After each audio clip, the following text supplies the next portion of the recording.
Salut à tous, j'espère que vous allez bien. Alors, si c'est la première fois que tu me découvres, je te demanderai de t'abonner, d'activer la cloche des notifications, de liker, de partager massivement la vidéo et de nous laisser également des commentaires.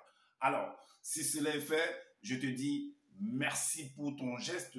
Comme je le dis constamment dans mes partages, que Salomon dit qu'il n'y a rien de nouveau. Ce qui a été, c'est ce qui est et c'est ce qui sera encore. Et que le physique est le reflet du non visible. Le Créateur, par son verbe, parle tantôt d'une manière, tantôt d'une autre, et là on n'y prend point garde. Alors, toi qui m'écoutes aujourd'hui, si tu ne prenais pas garde autrefois, dès à présent, commence à prendre garde par rapport à ce que tes yeux peuvent voir, tes oreilles peuvent entendre, tes sens peuvent capter au travers de la nature. Analyse bien la situation, retiens ce qui est bon et ce qui est mauvais, bien entendu, et transmets-le à tes enfants afin qu'ils puissent sortir de l'ignorance. Parce qu'il y a une formule qui dit que l'homme, la femme, l'enfant, l'être, la créature périt faute de connaissance. Donc, il est primordial pour nous de pouvoir fusionner avec le savoir afin d'avoir une meilleure visibilité des choses. Et encore, nos pères, nos mères, dans les temps d'autrefois, ont toujours eu à appuyer leur dit par des métaphores, des énigmes, des paraboles, des dictons, des proverbes, en utilisant les éléments de la faune et de la flore. Et ils ne peuvent pas aller au-delà, car la loi du Créateur le veut ainsi. Nous sommes tous contenus dans un globe, je le dis, je pèse mes mots, personne ne peut sortir et ne peut y entrer, car la loi du Créateur le veut ainsi. Alors, je reviens encore vers vous toujours pour un décryptage, pour une analyse profonde en fait des récits qui sont mentionnés dans les Bibles classiques, que certaines personnes qui se disent enseignants sont venus en fait parler, voilà, des sujets qu'ils ont essayé d'élaborer, de partager, surtout ce personnage de Zulu Lassan, ce faux prophète, ce faux pasteur-là qui s'est donné des titres sur les réseaux en disant qu'il est le deuxième de la création. Donc, il a fait une sortie par rapport à Marie, qui était vraiment Marie, mère de Jésus ou de Christ, peu importe les titres que vous donnez, peu importe les noms qu'on lui l'appelle dans sa langue, Jokisabe Koudoumane, qui était réellement cette femme-là. Alors, je vais entrer en fait dans les Bibles classiques, je vais toucher également le livre qu'a écrit ce personnage de Zulu Lassan, ce faux prophète-là, ce faux pasteur-là. Bien que ce livre, il a copié dans les Bibles classiques et il a écrit à sa manière, il a fait à sa façon, en prenant un peu de partout. Alors, nous allons entrer dans une analyse. Également, vous qui m'écoutez, vous allez analyser également pour voir ce qu'il en est. Et vous allez conclure également. Je vais vous donner, en fait, sur la vie. Donc, depuis la naissance, selon ce qu'ils ont mentionné dans les noms, on va analyser, en fait. On va prendre ces récits parce que moi, je n'invente rien. Moi, je prends ce qui est écrit, j'analyse et je ressors ce qui en est. Donc, voilà. Donc, on va parler de la naissance de cette Marie-là.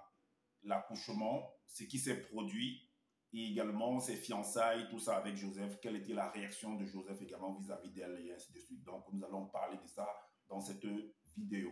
Alors, c'est parti. On va partir étape par étape. Donc, la première étape, en fait, c'est la mère de Jésus. On va vous montrer que Marie, en fait, qui est mère de Jésus, ignora, en fait, les récits ancestraux. Elle ignora, en fait, parce que nous, aujourd'hui, ce que les parents nous enseignent, c'est que pour connaître ce qui se passe aujourd'hui, ben, il faut rentrer dans le passé. Est-ce que Marie, en fait, qui est la mère de Jésus, connaissait ce qui se passait, ce qui était produit dans le passé? Est-ce qu'elle connaissait une histoire qui était écrite par rapport à elle, qu'elle devait accoucher en fait un enfant mystérieux, soi-disant, selon ce qu'il vient d'écrire? Un enfant qui ferait en fait des grands prodiges, selon ce qu'ils ont écrit, tout ça, qui va ressusciter, ainsi de suite, qu'elle devrait accoucher, être enceinte par l'intervention, selon ce qu'ils sont venus écrire de Dieu, du Saint-Esprit, tout ça, tous ces balivernes qui sont venus écrire, ce langage barbare qui sont venus écrire. Moi, je parle terre à terre, afin que vous puissiez mieux comprendre ce qu'il en est. Est-ce que vous comprenez? Alors, donc, on va entrer en même temps dans le livre de ce monsieur de Zulu Lassan, qu'il a écrit, qu'il a copié partout, et on va toucher également les Bibles classiques, en fait, de vous faire comprendre, en fait, ce qu'il en est. Alors, on va aller dans l'évangile caché de Koudoumane pour mieux comprendre et mieux analyser, en fait, la situation, la scène. Donc, on va aller pour comprendre, pour vous montrer qu'elle ignorait totalement les récits ancestraux. Alors, dans l'évangile caché de Koudoumane, au chapitre 2, l'évangile caché de Koudoumane, au chapitre 2, le verset 9 et 12, il est dit, par rapport à cet enfant, il est dit qu'à l'âge de 8 ans, c'est ce qu'ils ont écrit, à l'âge de 8 ans, la jeune fille devint très avancée spirituellement et les yeux de son esprit s'ouvrirent. elle commença ainsi à voir le monde spirituel. C'est ce que Zola a écrit. Donc, elle, à 8 ans, elle était tellement expérimentée qu'elle avait une très grande vision. Elle était tellement sage, elle était tellement intelligente. Et voilà. Le verset 12 nous dit que Eyumé était initié tous les soirs autour d'un grand feu par les prophètes et les matriarches, ainsi que par les entités spirituelles, au point où elle développa en elle un remarquable don de persuasion. Et vous allez voir qu'en fait, Eyumé, là, en fait, où elle se trouvait, c'était dans un village. Hein. C'était dans ce que d'autres vont appeler campagne. Elle vivait à la campagne. Elle ne vivait pas en ville. Donc, c'était une villageoise. Elle vivait dans la campagne, au village. Parce que là où, autour du feu, tout ça, c'est toujours au village qu'on fait des choses comme ça. Voilà, c'était une villageoise. Alors, donc maintenant, dans l'évangile, on vous montre là, elle avait 8 ans. Et à 8 ans, selon ce que Zola a écrit, qu'elle était tellement avancée, qu'elle connaissait des choses que des enfants de son âge ne connaissaient pas en fait. Que même certaines grandes personnes en fait du village ne maîtrisaient pas. Alors, mais sauf que, parce que pendant qu'on était de l'initier là, soi-disant Zola a écrit avec son langage barbare les entités spirituelles, les patriarches, les matriarches. Donc normalement, dans cet enseignement, on doit lui dire, révéler des choses du passé et les choses du futur, les choses même du présent. Donc maintenant, dans l'évangile caché de Koudmana au chapitre 13, le chapitre 13, à partir du verset 7, il est dit, dans le livre toujours, voici son livre, les faux trucs qui sont venus écrire là, nous on va analyser néanmoins, on va l'exposer en fait. Alors, le verset 7 nous dit que, alors, donc elle va faire la rencontre en fait, soi-disant, Zola dit c'est une entité. Donc, qu'on appelle, lui l'appelle Ben Ngoudi. Dans les Bibles classiques, on l'appelle Gabriel. Donc, alors Ben Ngoudi, qui est Gabriel, se manifesta à Ouassé, ça dit que sur la terre. Ouassé, ça veut dire la terre. En fait, d'annoncer une bonne nouvelle à Eyumé de la naissance miraculeuse d'un sauveur, de l'un des deux. Donc, on vient l'annoncer que, voilà, qu'il y a un sauveur qui doit naître. Mais naître de qui? À partir d'Eyumé. C'est ce qu'on va vouloir, on va comprendre plus tard. Le verset 17 nous dit, Eyumé, donc, s'adresse, l'ange là, qui est Gabriel, qui est Benin, s'adresse donc à la jeune fille. Elle est jeune fille, hein? C'est une adolescente, vous allez comprendre pourquoi. C'est une adolescente. Alors, tu vas être enceinte, tu concevras dans ta matrix d'une manière extraordinaire et inattendue. Le verset 20 nous dit, Eyumé dit à Ben Ngoudi, comment cela sera-t-il possible? Donc, elle pose la question de savoir, mais si tu connais en fait, si tu es initié par les patriarches, les matriarches, les entités spirituelles, telles que vous nous écrivez, telles que vous avez décrit en fait, c'est quoi les entités spirituelles, telles que tu as décrit, c'est quoi les matriarches, les patriarches, tu es initié par ces gens-là, par tout un personnel pareil, et tu ignores comment cela va se passer. Tu ignores comment cela sera-t-il possible. Et Eyumé dit à Ben Ngoudi, comment cela sera-t-il possible? Pourquoi elle pose la question comment cela sera-t-il possible? Parce que généralement, elle sait que pour qu'un enfant puisse apparaître, c'est la fusion, c'est l'accouplement d'une femme et d'un homme.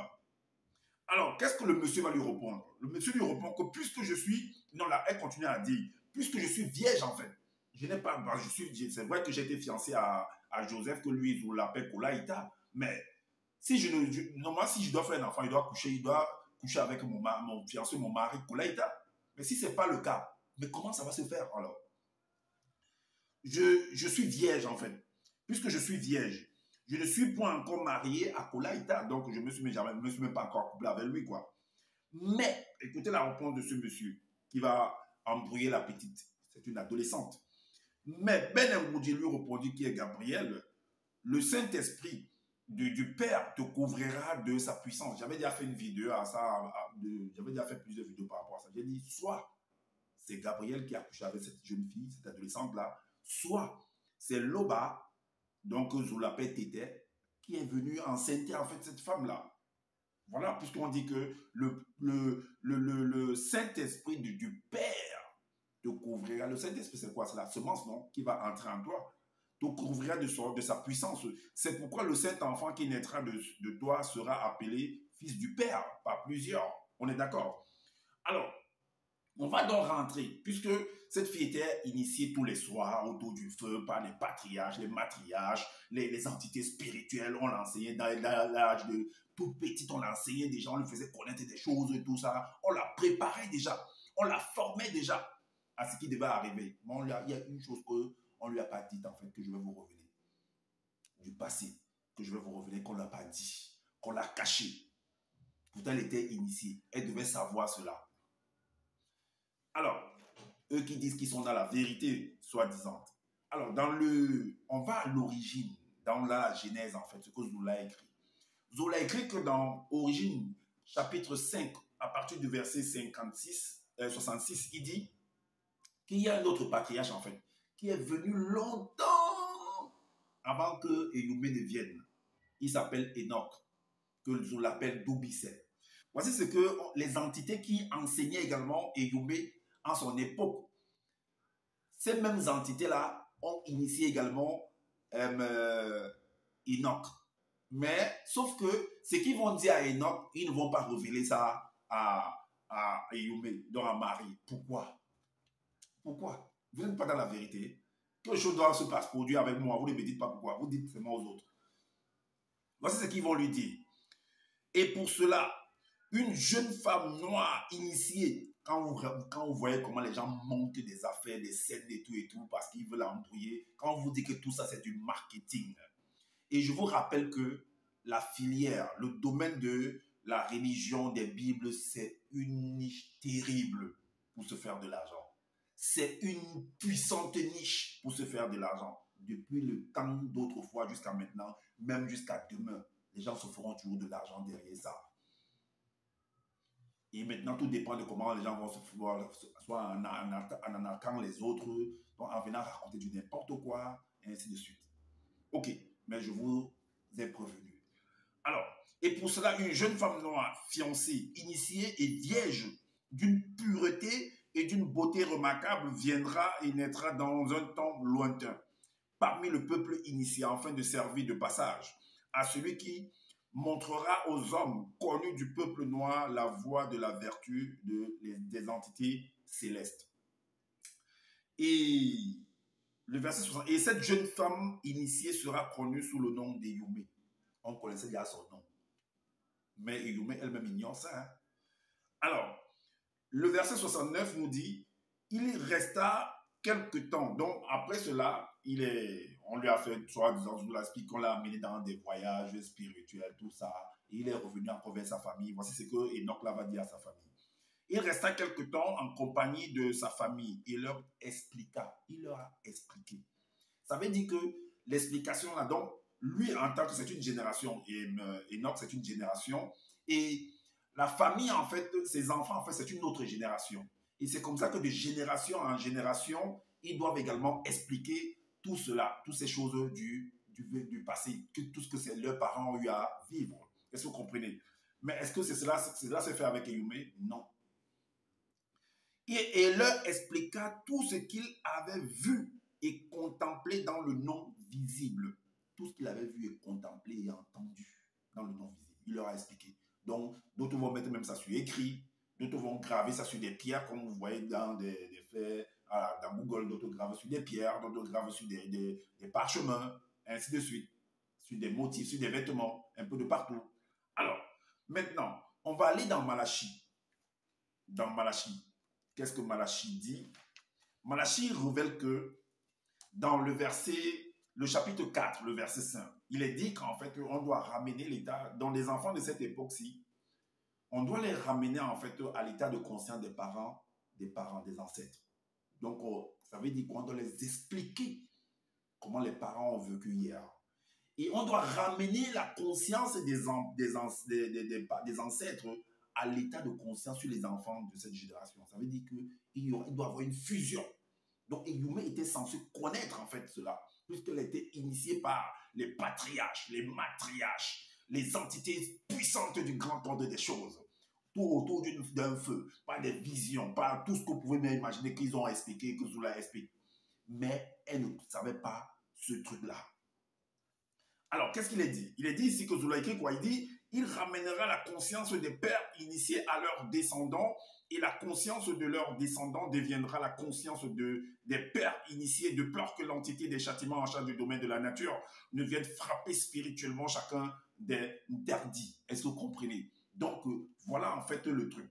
Maintenant, on va dans l'évangile, dans le livre de Sombès, ça dit que dans Paul de Tarse, qu'est-ce que vous l'avez écrit là-bas, au chapitre 50, le chapitre 50, et vous l'a dit ici que, au verset 15, toute écriture qui est inspirée par le Mundi, donc par le Saint-Esprit de Loba, est utile pour enseigner l'esprit. Alors, on devrait l'enseigner ça. On devrait enseigner ça à Yomé. Elle devrait connaître ça. Par contre, même si les autres de dehors ne le savent pas, mais elle qui était dans la maison doit savoir. Elle doit être dans la révélation, en fait. Pourquoi vous l'avez caché ça? Pour redresser l'âme, pour convaincre les consciences du corps, pour corriger l'homme livré à lui-même, pour instruire dans la justice, afin que les non-initiés graciés soient accomplis et propres à toute bonne œuvre. Et Sombé 41 dit quoi? 41 au verset 42 dit que examiner toutes choses. Est-ce que Eyumé a examiné les écrits de ses ancêtres? Est-ce que Eyumé a examiné pour voir que Doubi Sekié Enoch avait écrit une telle prophétie, avait écrit une telle chose, qu'il y a une fille qui s'appellera Eyumé plus tard dans les temps futurs et qui mettra au monde un fils mystérieux qu'on appelle Jésus, que je l'appelle Joki Sabek Koudoumane? Est-ce que Eyumé avait examiné ça? Examiner toutes choses qui existent dans la nature, les fabrications, les écrits des livres et les rouleaux, selon le verbe de Loba, et retenez tout en les pastichant en tant qu'initié et initié en chef consacré soumis à Loba afin de l'enseigner aux autres, car tout ce qui existe est sous la manifestation de la puissance et la manifestation de la volonté de Loba. Est-ce que Eyumé a fait ça? Ou Eyumé avec tous ceux qui étaient à l'école d'Eyumé, là, est-ce qu'ils ont fait ça? On continue, on va dans les sommets 41, verset 8. Il est dit, car notre prédication qui est aussi un enseignement, ne repose ni sur l'erreur, le mensonge, ni sur des motifs impurs d'égarer les autres, ni sur la fraude de modifier les écrits, mais selon que Dieu qui savait pas la parole transformatrice m'a jugé digne de me confier l'évangile.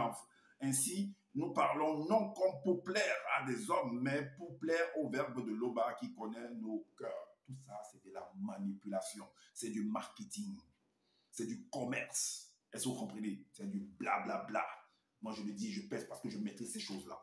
Alors, donc, on vous montre par là que celle qu'on appelle Zoulapé Eyumé, que les Bibles s'appellent Marie, elle était ignorante, en fait, de ce passage-là, de cette scène-là, en fait. Qu'elle devait plus tard être enceinte et accoucher un enfant comme ceci, comme cela.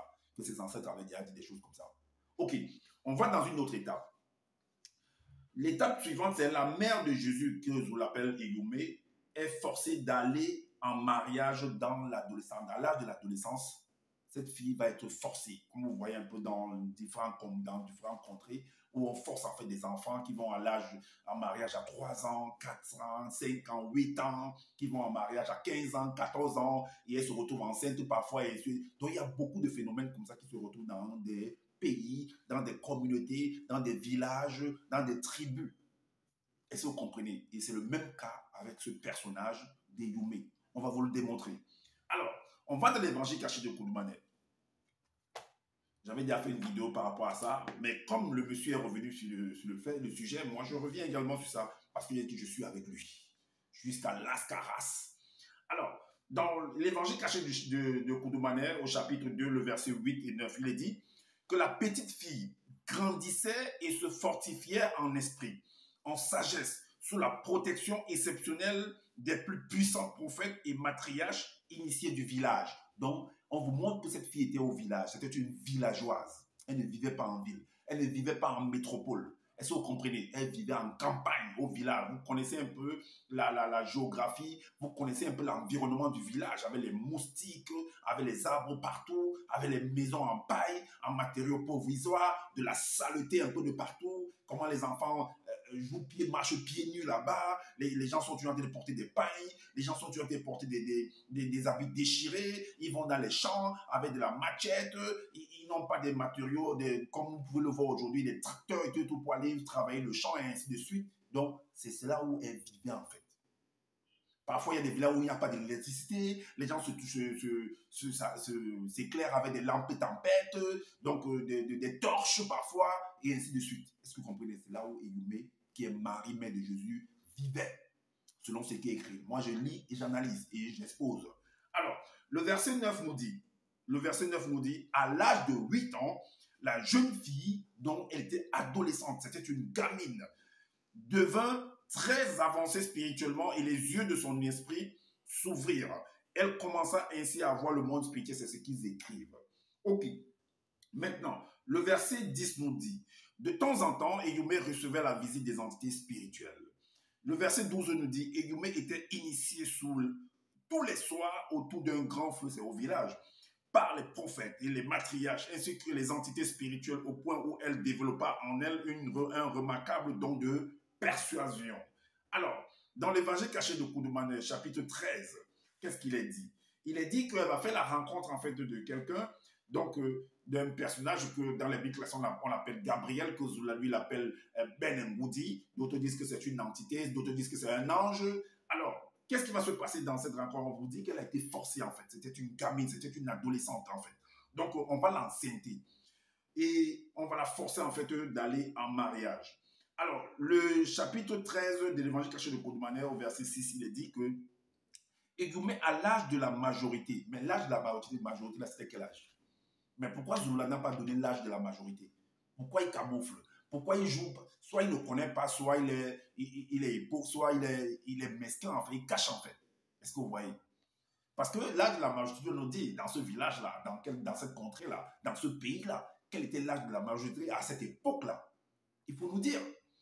Alors, Eyumé, à l'âge de la majorité, se trouvait dans un mystérieux village. Mystérieux, c'est quel village? De Mboabreti. Mboabreti, c'est Bethléem, mais quel village à Boa à Bethléem? Quel village? Qui est dans le territoire de Soma. Elle devint une très belle femme, une très belle jeune femme, à l'âge de la majorité. Mais allons voir ce que Zola écrit dans Cantique des Cantiques.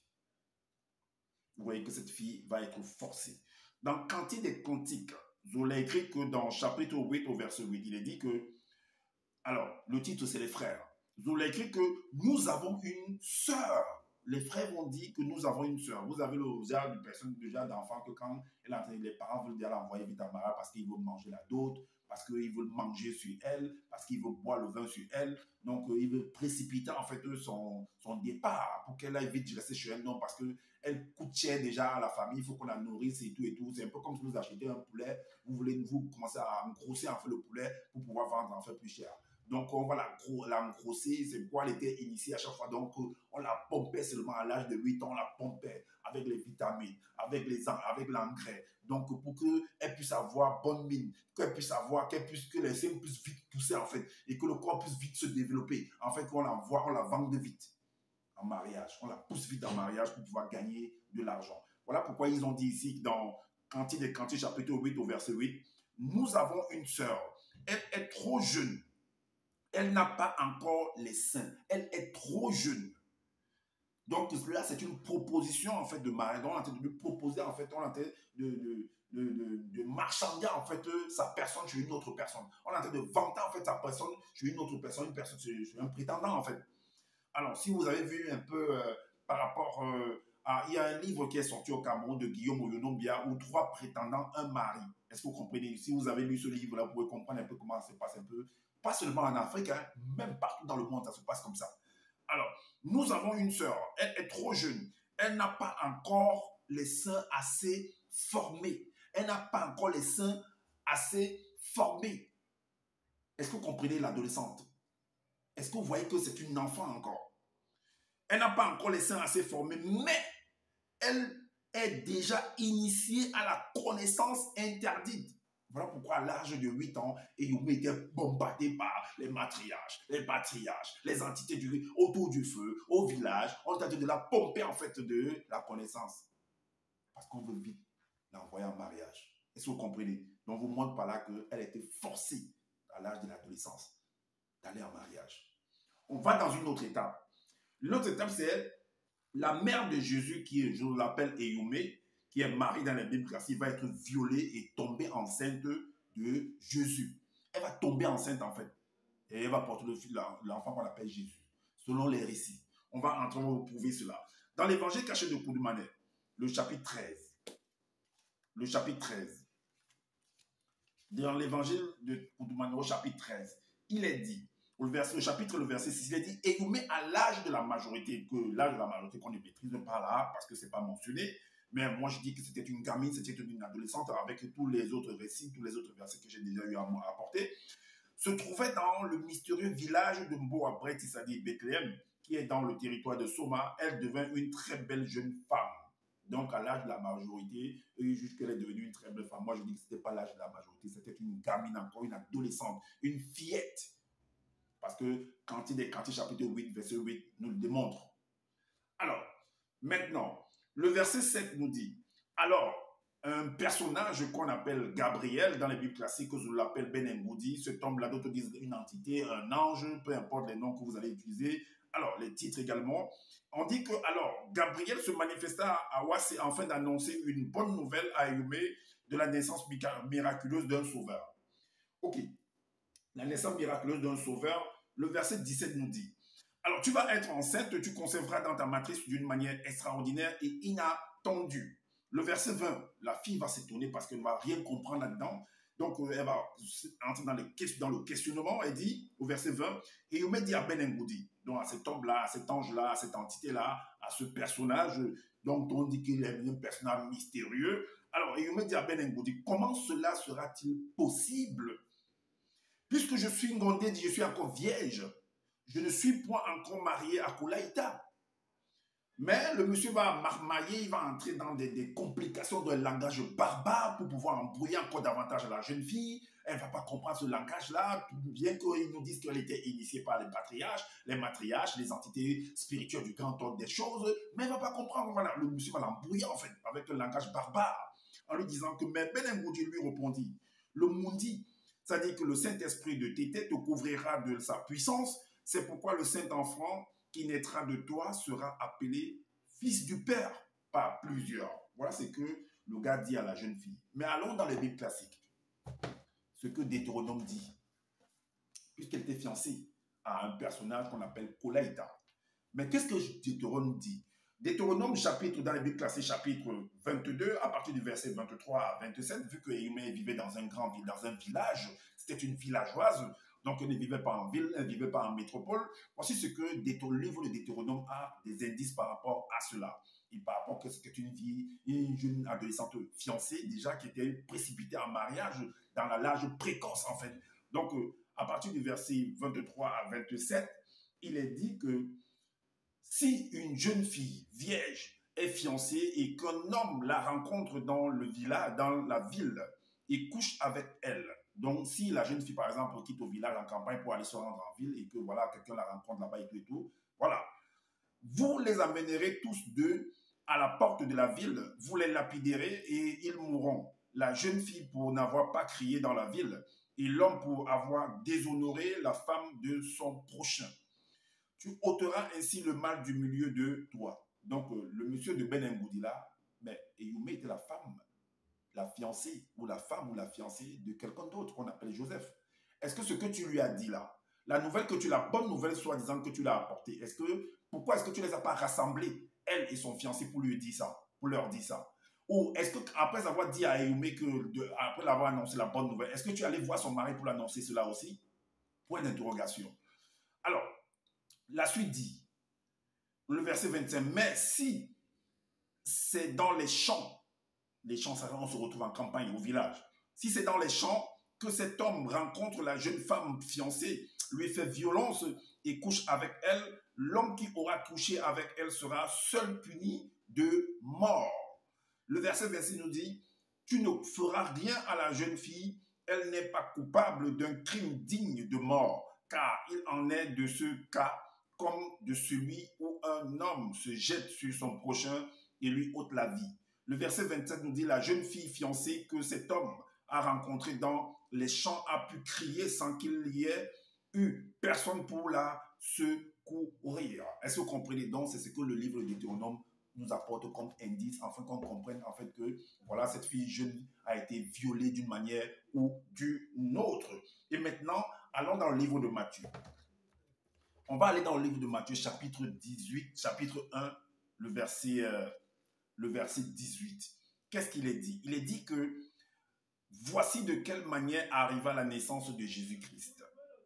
Marie, sa mère, ayant été fiancée à Joseph. Marie, sa mère, ayant été fiancée à Joseph, se trouva enceinte par la vertu du Saint-Esprit avant qu'ils eussent habité ensemble. Elle se trouva enceinte par la vertu du Saint-Esprit. Donc, ça veut dire que le gars de Joseph a constaté que sa femme, sa fiancée, était enceinte. Mais c'est très grave, en fait. C'est très grave. Mais il n'est pas au courant, en fait, de l'affaire. Alors, donc, voilà des éléments qui vous montrent que cet enfant, cette adolescente-là, cette gamine-là, cette fillette-là a été violée en campagne, puisqu'elle vivait au village. Maintenant, on va dans une autre étape. Joseph, l'époux de Marie, est déçu, va être déçu en fait de ce qu'il va voir, de ce qu'il va constater en fait.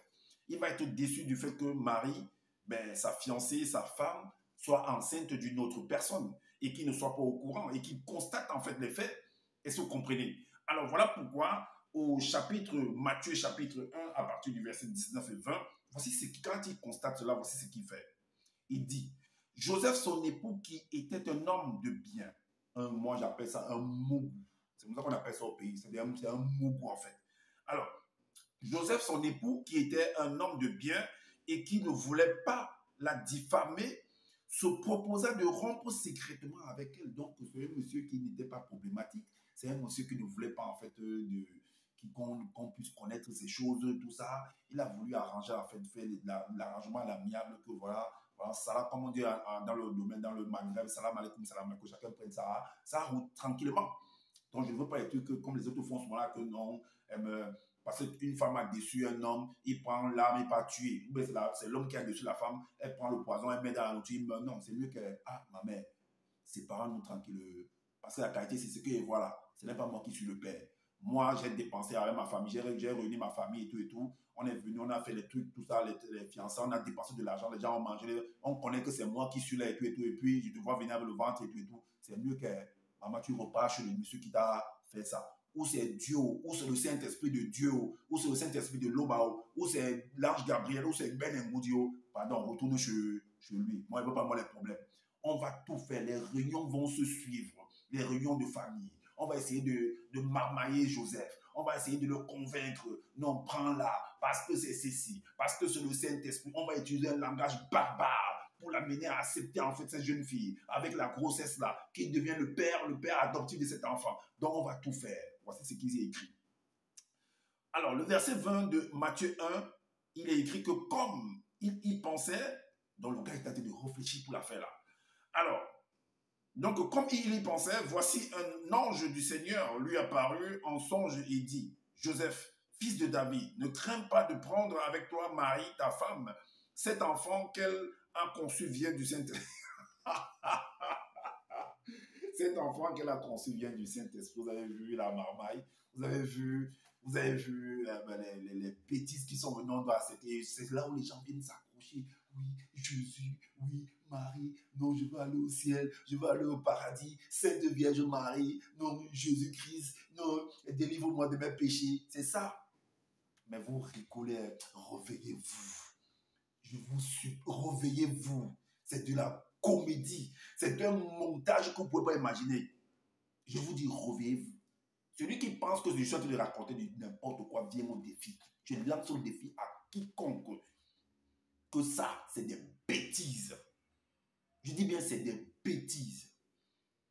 Mais on vous fait lire, on vous vient vous parler comme si, ça c'est comme les trucs de SAS, de Tintin au Congo, des trucs de Zembla, des Hakim, des nous deux comme les filles, les jeunes filles lisaient les nous deux, les voici, tout ça. Les Rahan, les Hakim. tous ces romans-là. Ça, c'est des romans, en fait. Vous avez pris vos organes, vous avez mis dedans. Mais en fait, j'étais comme vous, hein. Maintenant, là, ça ne passe pas avec moi. Alors, on va dans une autre étape. L'étape suivante, c'est la villageoise Marie, mère de Jésus, s'apprête à accoucher. Donc, elle va s'apprêter à accoucher. On nous a dit que non, c'était une femme qui était initiée. Donc, ça veut dire qu'elle est tellement connue. Donc, c'est une star, en fait. Mais si tu es connu par le Saint-Esprit t'a accouché, tu as accouché un enfant prestigieux, tel que vous êtes venu écrire et tout ça, ça veut dire qu'elle est connue. C'est une star comme les Samuel Eto'o, comme les Ronaldo, comme les Didier Drogba, comme les Messi, comme les Neymar. C'est une star. Ça veut dire que quand il quitte une ville pour aller là, mais il faut voir les appareils photos qui vont venir pour filmer, comme les Beyoncé en fait, comme tous ces stars en fait. Comme les ténors, quand ils vont quelque part, j'ai vu ténor au nord, là-bas au Cameroun, comment tout le monde, le ténor, tout ça. Les Unizunon, les Makoso, tout ça, vous voyez comment la population doit accourir, par exemple, pour vous dire saluer, tout ça, parce que ce sont des stars, en fait. Ils sont connus. Mais on va voir qu'est-ce qu'il en est par rapport à Hénoï. Cette femme-là, elle va vouloir accoucher. Alors, on va dans le livre de Luc. On va dans le livre de Luc, chapitre 2, versets 1 à 7. C'est la naissance de Jésus-Christ. On sait très bien que selon ce qu'ils ont écrit, qu'il y a des rois mages qui sont venus lui donner de l'or, de l'encens, de la myrrhe, tout ça et tout. Mais va arriver néanmoins en ville, va quitter la campagne pour aller faire un recensement en ville. Maintenant, la question qu'il faut se poser, elle est quittée en campagne avec quoi? Elle était véhiculée, elle avait quelle marque de voiture? Puisqu'on dit que c'est des gens qui étaient riches. C'est ce que vous l'avez nous expliqué en fait, qu'ils étaient tellement riches. Elle est quittée avec quelle marque de voiture? Leur maison qui était au village, c'était quoi? Un château? C'était quoi? Ils vivaient dans une villa ou dans les maisons en matériaux provisoires. Et maintenant, elle est quittée, ou soit elle est quittée avec des charrettes, avec l'âne qui les conduisait, ou bien c'est le cheval qui les conduisait, ou bien c'est quoi? Ou elle est entrée dans les bacas, comme on dit en Côte d'Ivoire, ou bien dans les OPEP, comme on dit au Cameroun, pour aller en ville. Elle s'est serrée là-dedans et tout, pour même le tétanos, pour même les fers qui sont là pour les fers rouillés, pouvaient même piquer. Comment est-ce que... Ou bien c'est une ambulance qui est venue la chercher au village, on a appelé une ambulance, et l'ambulance est venue la chercher pour l'amener en ville. Et même en ville là-bas, c'était dans quelle ville? Dans quel quartier en ville? Et là-bas, les hôtels, il n'y avait pas assez d'hôtels, au point où elle arrive dans le lieu où il fallait faire le recensement, que l'hôtel était déjà saturé, et en ville là-bas, on l'a amené dans une crèche, dans un endroit où on garde les moutons. On garde les moutons là-bas en ville. Bon, c'est vrai qu'il y a des marchés où on vend les moutons. Il ne sait pas si c'est au marché qu'on l'a amené pour aller dormir. Parce qu'il ne va pas, mais je ne sais pas. Alors, il est dit, à partir du verset 1 à 7, il est dit que en ce temps-là, parut un édit de César Auguste ordonnant un recensement de toute la terre. Ce premier recensement eut lieu pendant que Quirinius était gouverneur de Syrie. Tous allèrent se faire inscrire chacun dans sa ville. C'est là où Zoula est venu écrire que non, Loba a dit que le recensement est interdit. En quoi est-ce que le recensement est mauvais? En quoi est-ce que... Parce que même quand tu pars accoucher, mais l'hôpital la maternité qui t'accepte, on compte le nombre d'enfants qui naissent par jour. C'est un recensement. Ah oui. En quoi est-ce que c'est mauvais? Alors, Joseph aussi monta de la Galilée, de la ville de Nazareth, pour se rendre en Judée, dans la ville de David, appelée Bethléem, parce qu'il était de la maison et de la famille de David, afin de se faire inscrire avec Marie, sa fiancée, qui était enceinte. Pendant qu'il était là, le temps où Marie, dont elle a eu des contractions en fait, au lieu de l'amener à l'hôpital, on n'amène pas à l'hôpital. Où il n'y avait pas d'hôpital dans cet endroit-là, où ils n'ont pas pu appeler l'ambulance, même l'hôtel pouvait appeler l'ambulance. On ne l'a pas appelé, il n'y avait pas d'ambulance en ce moment dans votre village là, là. C'est à toi que je m'adresse. Ton Yumé là, il n'y avait pas d'ambulance, ça va? Au point où on est parti la mettre dans une crèche. Regardez la pauvreté spirituelle. J'utilise les mêmes termes que vous utilisez, la pauvreté spirituelle. Pauvreté dans tous les sens. On la met dans une crèche.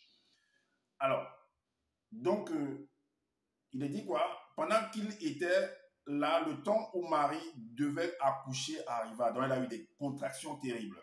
Le verset 7 dit, et elle enfanta son fils premier-né, elle l'emmaillota et le coucha dans une crèche parce qu'il n'y avait pas de place pour eux dans l'hôtellerie. Vous avez entendu?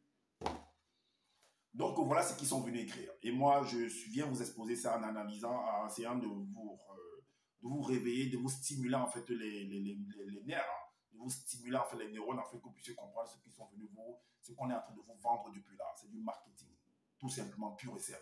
Et ça, c'est une grande niche. Les Bibles classiques, les religions, c'est une niche terrible. Si vous avez compris, si vous avez appris, vous pouvez faire de l'argent également.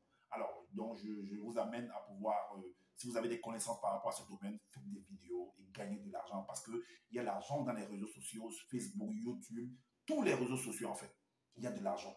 Donc, il faut juste savoir comment manager, comment faire. Alors, c'est ce que j'avais à vous présenter en fait. Comme je le dis constamment que je n'ai pas la science infuse. Si vous trouvez qu'il y a des manquements par rapport à ce que je viens de dire, dites-le en commentaire, sinon faites des vidéos pour pouvoir aider les uns et les autres. Et également, je vous recommanderais également surtout de vous abonner massivement à ma chaîne pour me soutenir, d'activer la cloche des notifications pour être averti des prochaines vidéos, de liker, de partager massivement cette vidéo aussi, afin de faire connaître mes vidéos également et de faire connaître en fait ce que ces gens-là ont écrit, cette analyse-là également. Est-ce que vous comprenez? Et je vous recommande également de prendre soin de votre famille, c'est important, de prendre soin également de votre santé, car c'est important pour le combat futur. Et je vous dis à bientôt pour une prochaine vidéo. Ciao!